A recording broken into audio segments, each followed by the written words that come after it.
Tko su dobitnici, tko su gubitnici proračuna?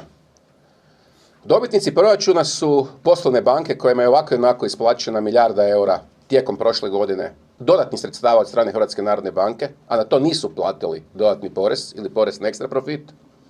Dobitnici su trgovci i dobitnici su špekulanti sa građevinskim zemljištem i nekretninama. Tko su gubitnici?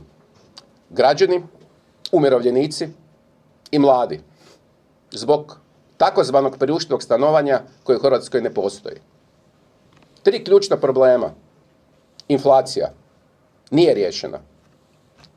Zamrznute cijene. Provjerite.